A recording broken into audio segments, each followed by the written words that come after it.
कम से कम 2648 तो बूथ थे, पर उम्मीद थी कि 1500 पार हो गए थे।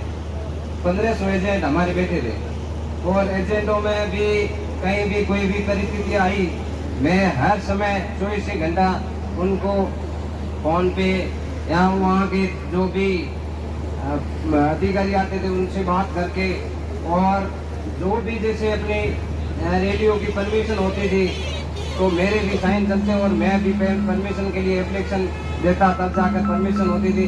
परमिशन के लिए मैं रात ऐसे पड़ता था रात को, और सुबह 6 बजे मेरे को आना पड़ता था, और मैं हर समय 24 घंटा ताराराम जी को दे दिया, क्योंकि मेरे ऊपर समाज ने विश्वास किया है। और रही बात, जब मेरे गांव में मेरे मौजूद लोगों ने गांव में एक सभा बुलाई, मीटिंग बुलाई कि अगर अब चुनाव है, चुनाव एक गांव की बात है, तो गांव के सभी लोग एक साथ रहकर और चुनाव करें ताकि गांव का मैसेज अच्छा जाए।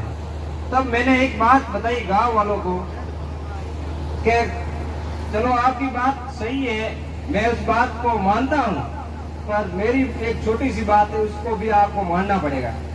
तब गांव वालों ने उस बात को माना।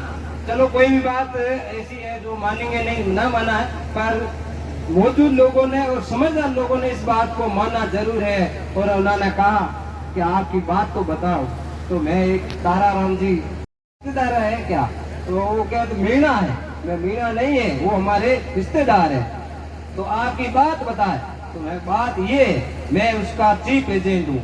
अगर से गांव में राम है तो मैं मेवाराम बनकर और ताराराम को वोट दो, तब जाकर मैं इस चीज को मानूंगा, नहीं तो मैं नहीं मानूंगा। तब क्योंकि वहाँ कोई कांग्रेस के भी लोग थे, कोई बीजेपी के थे, कोई ताराराम जी जैसे रविंद्र सिंह की खड़ा थे, तो वो उनके भी पक्ष के थे। तो उस लोगों ने भी एक पॉजिटिव जवाब दिया कि अगर ये वोट देना है तो ताराराम जी दो। अगर ताराराम जी नहीं दो तो मोहन पाल्टे ने दिया, नहीं तो नहीं रविंद्र सिंह ने दिया।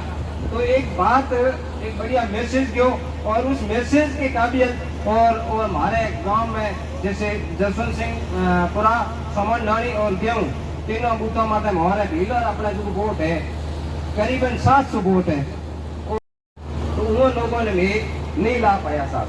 उसके लिए तो मैं माफी की मांगा और समाज आगे मांगा, ठीक है। और रही बात आगे भी, अब ये चुनाव होने थे, हो गए, और हमारे को वोट बहुत सारे आए। 50,000 वोट बहुत बड़ी चीज होती है। 50,000 कहने में बहुत टाइम लगता है, और समाज ने तन मन और समाज ने सिर फोड़ा कर और माथा फोड़ा कर, आपने महाभारत की घटना देखी होगी, माथा फोड़ा कर वोट दिए।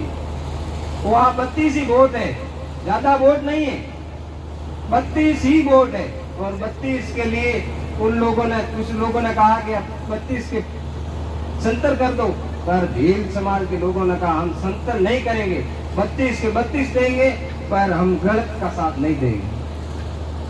तो रही बात, अब नेक्स्ट चुनाव है पंचायती राज के,